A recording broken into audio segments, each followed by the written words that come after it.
This channel does not promote any violence, harmful, or illegal activities. All content provided by this channel is meant for an educational purpose only. Indranath মজুমদারের জন্মতিথিতে তাকে শ্রদ্ধাঞ্জলি জানায় সংবাদ শিরোনাম। ইন্দ্রনাথ মজুমদার ছিলেন কলকাতার সুবর্ণরেখা প্রকাশন সংস্থার প্রতিষ্ঠাতা এবং দুষ্প্রাপ্য গ্রন্থের একনিষ্ঠ সংগ্রাহক।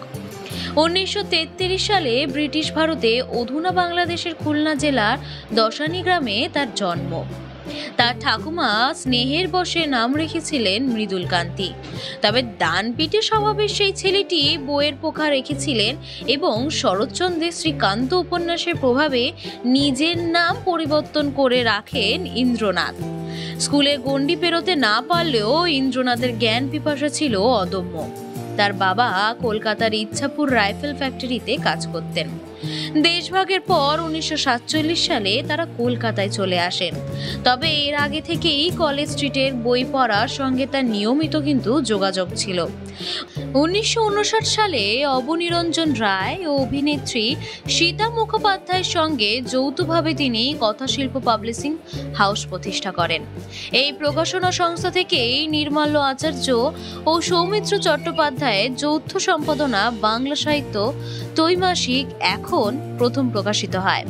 সেই সূত্রে নির্মল্য আচার্য, শক্তি চট্টোপাধ্যায়, সুনীল গঙ্গোপাধ্যায় এবং বেলাল চৌধুরীর মতো বহু বিশিষ্ট সাহিত্যিকের সঙ্গে ইন্দ্রনাথের ঘনিষ্ঠতা তৈরি হয়।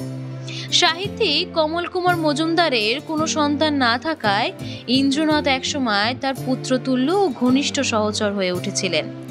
ইন্দ্রনাথ মজুমদার তার গুরু প্রতিম কমল কুমার মজুমদারের সমস্ত গ্রন্থ, সম্পাদিত পত্রিকা, অঙ্ক ভাবনা এবং নির্মল্য আচার্যের সম্পাদনায় এখন এর প্রকাশনা ও বিপণনের দায়িত্ব অত্যন্ত নিষ্ঠার সঙ্গে পালন করতেন। নির্মল্য আচার্যের সঙ্গে তার সম্পর্ক ছিল অত্যন্ত গভীর। নির্মল্য ক্যান্সার আক্রান্ত হলে ইন্দ্রনাথ তাকে চিকিৎসার জন্য বোম্বাইয়ের হাসপাতালে নিয়ে যান এবং সাধ্যমতো সাহায্য করেন।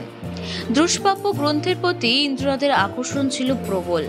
তিনি অক্লান্তভাবে পুরনো বই সংগ্রহ করতেন এবং বহু মূল্যবান গ্রন্থ তার ব্যক্তিগত সংগ্রহে স্থান পায়।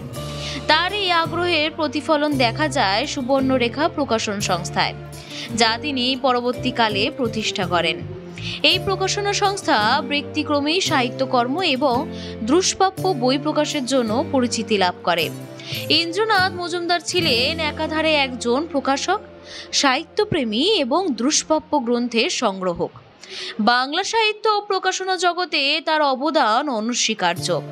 2013 সালে 9 মে তার প্রণয়ন হয়, কিন্তু তার কাজের মাধ্যমে তিনি আজও সাহিত্যপ্রেমীদের হৃদয়ে অমর হয়ে রয়েছেন।